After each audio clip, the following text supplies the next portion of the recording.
Several experts making the case for Singapore to relax some COVID-19 restrictions, but is the country ready? Founder of an anti-vaccine group, Iris Koh, is out on bail, but she's now facing 2 charges.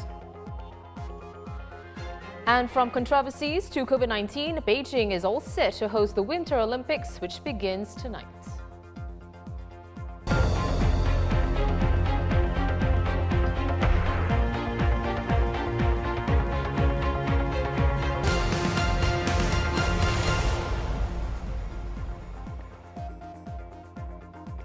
You're watching The Big Story. I'm Olivia Quay. You can subscribe to the Straits Times channel so you never miss a single episode.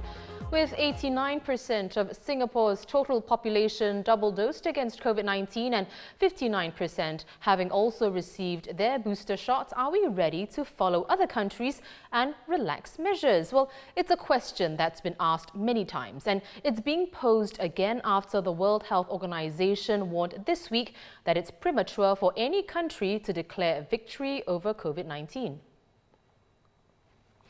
But experts here told our senior health correspondent, Salma Khalik, that Singapore is in a strong position to further ease COVID-19 restrictions. Well, Salma joins me now with more. So, Salma, the experts you spoke with, they suggest there's a window of opportunity for Singapore to ease some COVID-19 measures given our high vaccination and booster rates. First of all, can you explain what this window of opportunity is? Hello. Yes, when people get vaccinated, you're protected against infection for some months. And then after that, the vaccination tends to wane when it comes to your body's antibodies.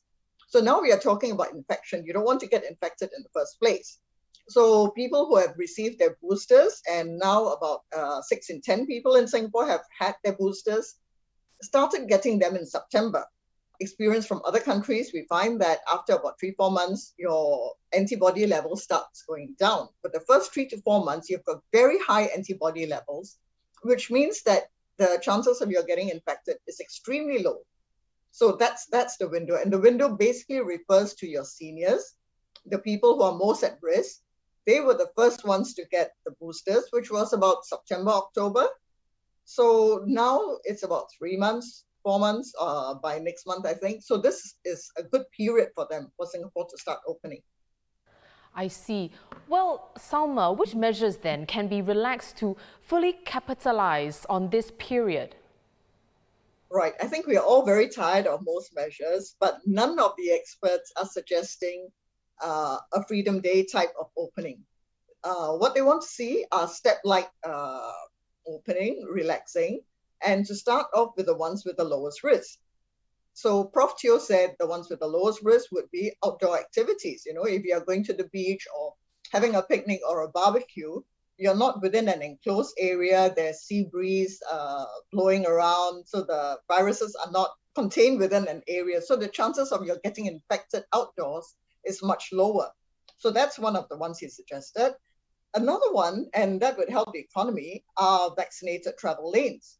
Because people coming in have been vaccinated, they take a PCR test before coming in, so the chances of them bringing in an infection is fairly low. And they're tested again in Singapore, so we do catch some of them. So these, what they call low-hanging fruits, should be the first measures to be eased. And I think several of them also suggested maybe to allow more people to meet up. Right now it's 5. I guess during the Chinese New Year period, you don't want too much intermingling, but after the celebrations are over, maybe they could increase that to 8 again. Right. Well, Salma, of course, if we do ease measures, what are the possible risks that could occur? Making sure our healthcare system can cope is always something to consider, but is that still a concern amid the Omicron wave? I guess there's always a slight possibility that the healthcare system could be overwhelmed. But looking at how mild Omicron is, the chances are getting less and less. Right now, we've got about 16 people in ICU, whereas when Delta was raging, we had over 100 people with COVID in ICU. So there's a huge difference. And then if you look at the stats from MOH, it says that 99.6 of people get very mild or asymptomatic infections. That means that out of 1,000 people infected, only four get seriously ill. So with those figures, this sounds like a pretty mild disease. So when you talk about risk, there always is. If, for example, over the next 2 weeks, the whole population gets infected, 4 out of 1,000 out of a population of 5 point something, well, it's a huge number. So the whole idea is to spread this infection out over a longer period. Well, Salma, let's bring the discussion back to the start where we talked about this window of opportunity. For how long will it stay open for, and what happens if Singapore misses this window? Okay, the window of opportunity is not absolute dates. It depends very much on when your vulnerable seniors started getting their boosters. So this would vary. Some would have done it in September, some October, some may have waited till November. So there is a bit of a spread over time. But if we wait too long and then say if we decide to open up in April or May, then probably the antibody levels in these seniors who had early boosters would have gone down.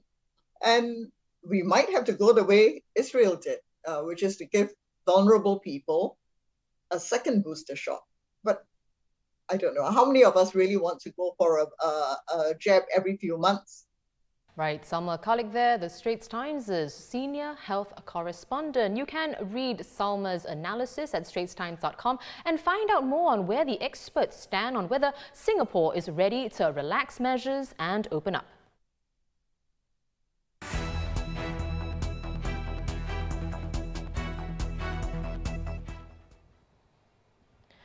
In other news, Iris Koh, founder of anti-vaccine group Healing the Divide, was granted bail today of $20,000. She's no longer required to be in custody for investigations and left Police Cantonment Complex at about 1 p.m. with her husband. Koh was also slapped with a new charge of obstructing a police inspector by refusing to sign and tearing up a copy of her statement while in lockup. She now faces 2 charges in total, the other one for conspiring with a GP to defraud the Health Ministry. Former actor Huang Yiliang has started a 10-month jail term for assaulting his employee with a metal scraper after the High Court today dismissed his appeal against his conviction and sentence. The judge also upheld an order for him to pay the victim $3,300 in compensation. Retail sales here surged by 11.1% year-on-year in 2021, snapping a 3-year decline. The rebound was helped by a year-end shopping spree, with December retail sales at $4.4 billion, a rise of 6.7% from the same month in 2020.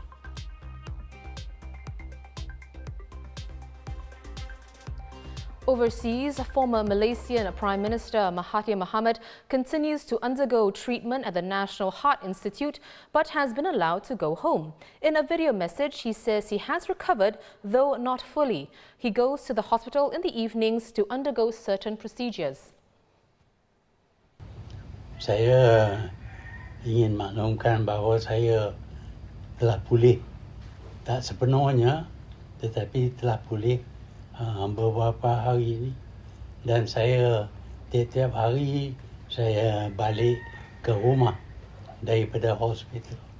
Saya balik daripada pagi sampai petang, lepas tu saya balik ke hospital kerana masih ada procedures yang mereka ingin teruskan. Saya ucap terima kasih kepada semua pihak yang telah doa untuk pemulihan saya. Ramai yang hantar bunga, kad dan sebagainya. Untuk itu saya ucap terima kasih. Harapan saya ialah dalam jangka masa tak lama saya akan pulih sepenuhnya. And stock analysts are asking, are shares of Facebook's owner Meta now a bargain? That's after the company lost over $250 billion in market value on Thursday, the biggest wipeout in history. Meta CEO Mark Zuckerberg saw his net worth drop by nearly $30 billion to $85 billion.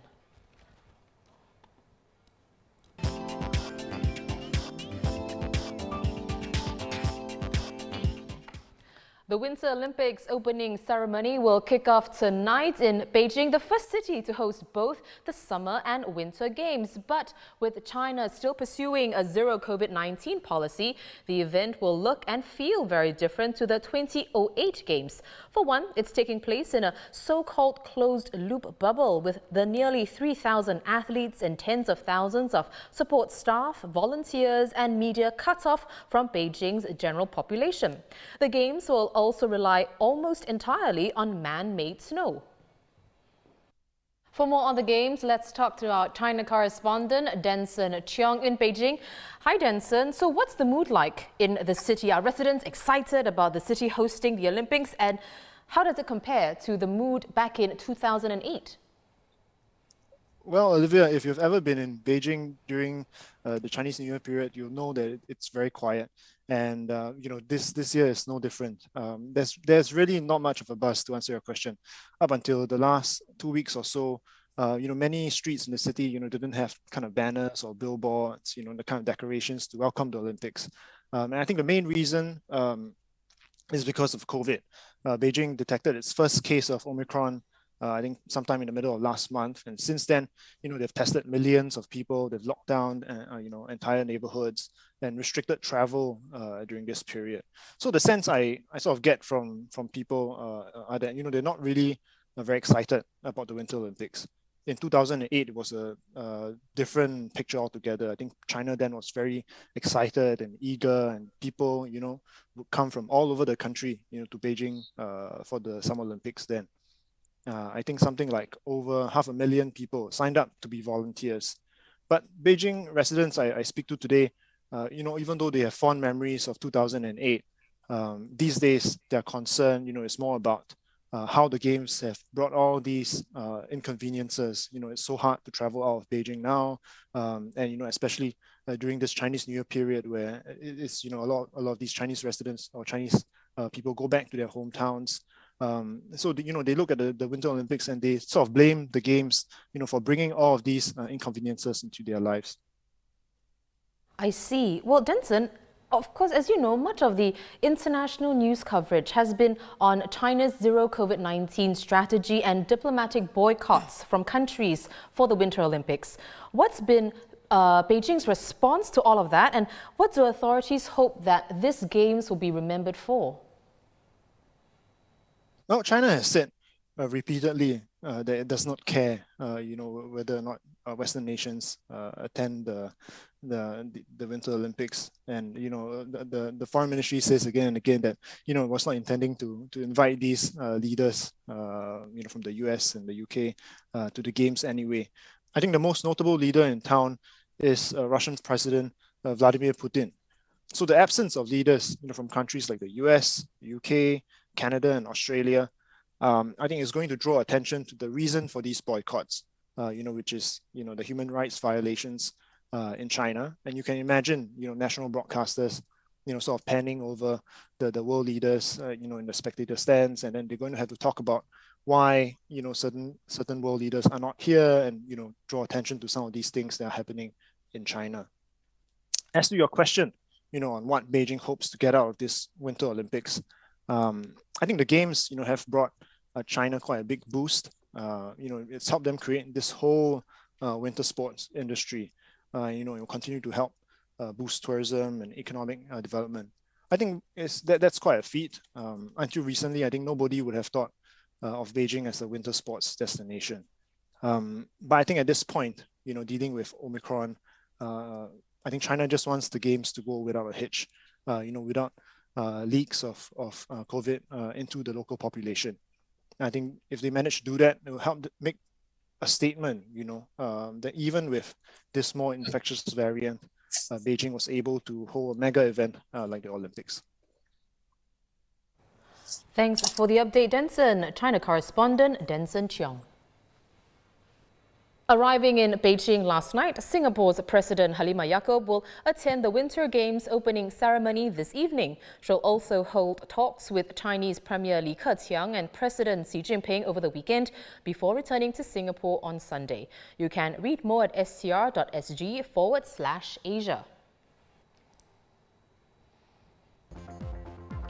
Do visit straitstimes.com for more news and our YouTube channel for more videos. Subscribe by hitting the red button below. I'm Olivia Quay. See you soon on The Big Story. Have a good weekend.